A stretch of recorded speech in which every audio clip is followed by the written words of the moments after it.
Welcome to Pro Practice, your guide to piano mastery. I'm Josh Wright, and today's tutorial is based on the Rhapsody in G minor, Op.79 No.2 by Johannes Brahms. Before we dive into the tutorial portion of the video, I thought I would go ahead and play the first portion, the first 13 bars up to that cadence, in case any of you are not familiar with this piece.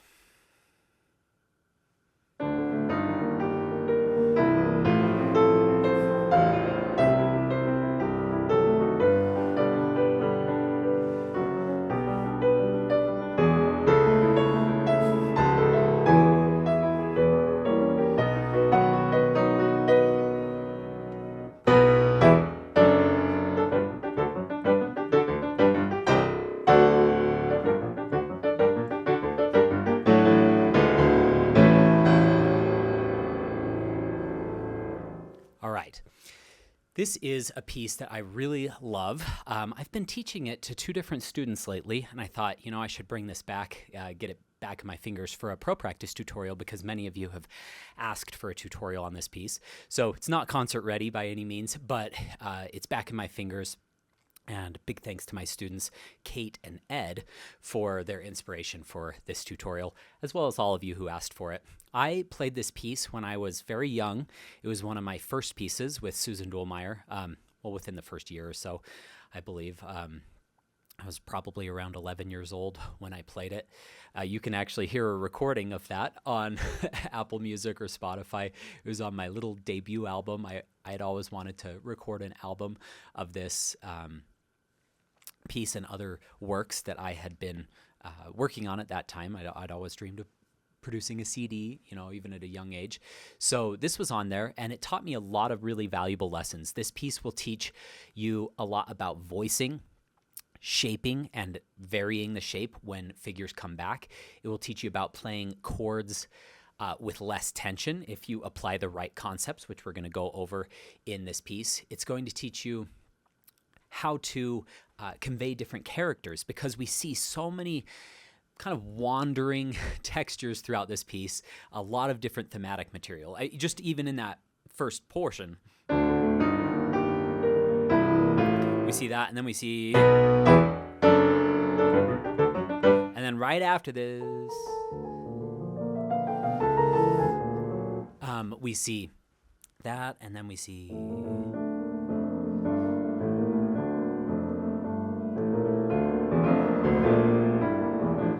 and we see this play on each of those ideas throughout the entire Rhapsody.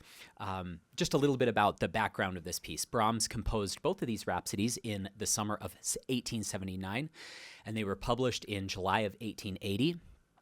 Number 1 was originally called Capriccio, and number 2 didn't have a title. He was originally planning on just calling these piano pieces or caprices, but he wrote to the dedicatee of this piece, a friend, Elizabeth von Herzogenberg. I'm sorry, I don't know how to pronounce her name. And he asked her, do you know a title that would be better than 2 Rhapsodies for the pianoforte? And she thought about it and basically said, yeah, that's a good title. And these became very popular during Brahms's life, and he would frequently perform them with the Piano Concerto No. 2, which is an extremely difficult, beautiful work if you haven't heard that. Let's get into a few ideas right off the bat. So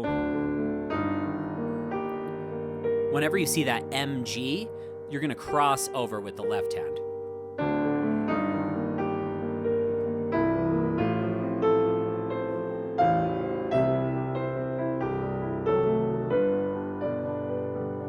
Pretty basic piece of advice. You should know that if you're going to play this piece.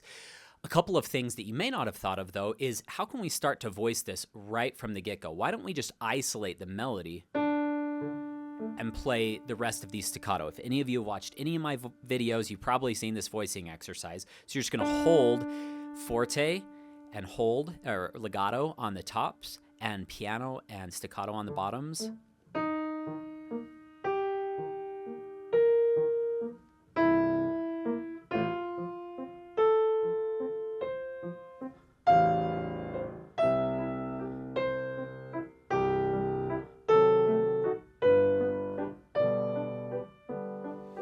And I'll probably play the left hand. I didn't start with the left hand down here, but I'll probably play that pretty legato as well, so I can hear that line. So the big offender that I've seen with all students is that they play way too much inner voice. So they go. So that's what that exercise is doing. And once you've done that a few times, try it just smoothly.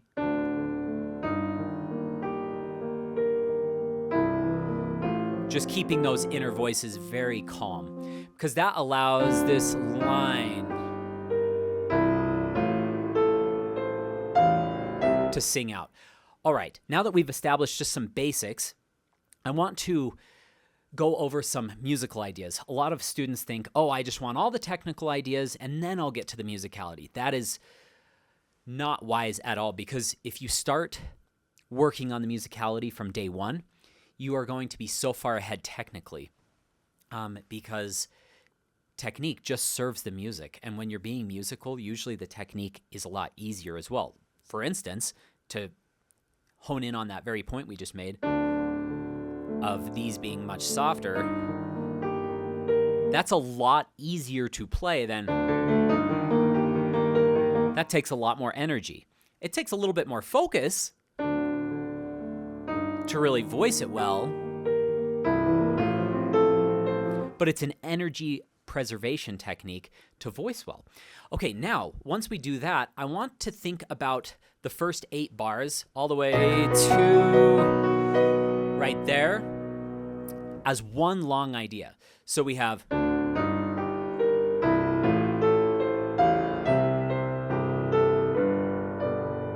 then sorry, okay, that's one long idea. So how can we make each of the smaller phrases, like bar 1 through 4, and then the same phrase repeats, but just in different keys, 5 through 8, how can we make those different and interesting, both within the phrase, so kind of a micro level, and a macro level? So how can the two phrases contrast with each other? I don't think it has to be night and day difference, what you do on the first time versus the second time, but I do think some differences can help. I think this is kind of nice to go to there, so crescendo to there, and then these ideas die away, and then to there, and then it dies just a little bit, and then longer idea.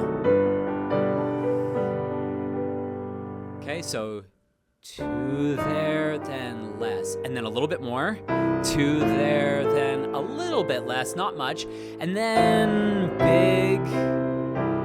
Maybe you come down slightly to there, and then you regrow to there.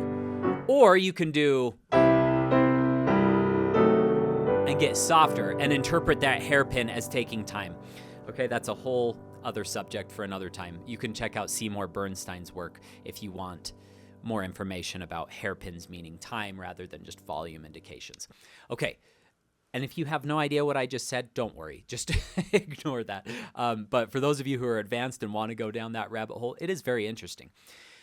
Now, that gives us a good idea for the first 4 bars. What are we going to do for bars 5 through 8 to make it a little bit different? Okay, and then if we look, I feel like because we're reaching higher on the keyboard, the temperature feels a little bit hotter on that second one. So rather than starting forte, like Brahms writes, and that's the only indication we really have dynamically besides a couple of hairpins, I'm going to think mezzo forte to start out. And then when I get into 5, I'll think of that phrase as being forte. So hold back just a little.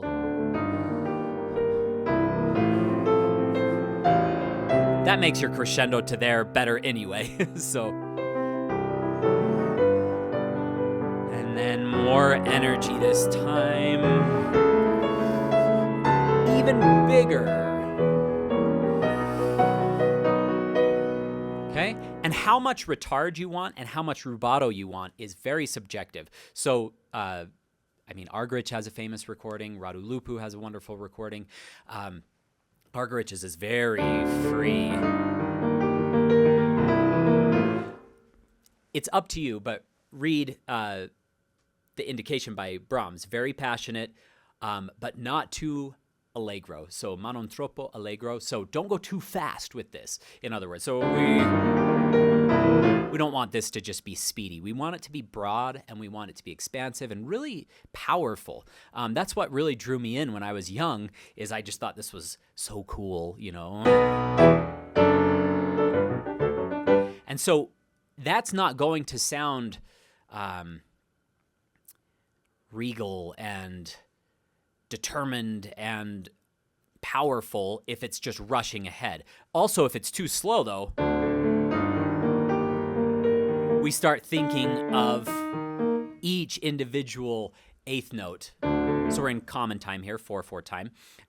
We don't want to be thinking 4 and 1 and 2 and 3. We want to fill the bigger beats. You can count that way, but you want to fill 4 1 2 3 4 1 2.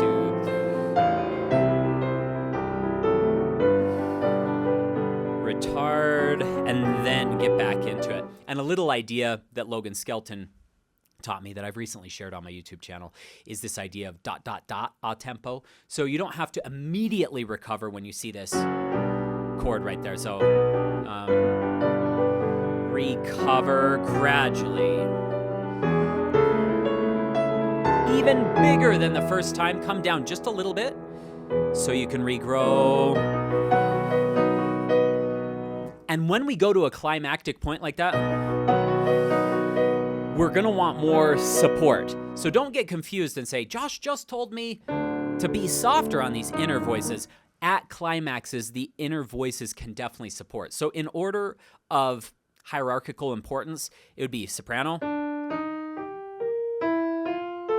And the next most important would be bass. And then the next most important would be this like tenor/alto voice.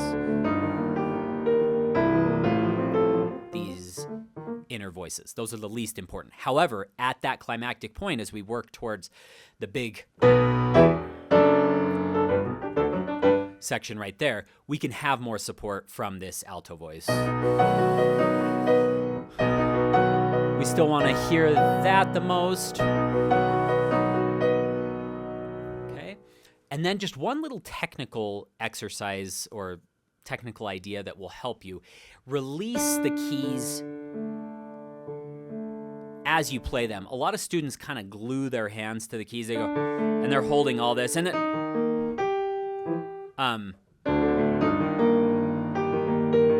so they look very tight and not free. If you release the keys as you go,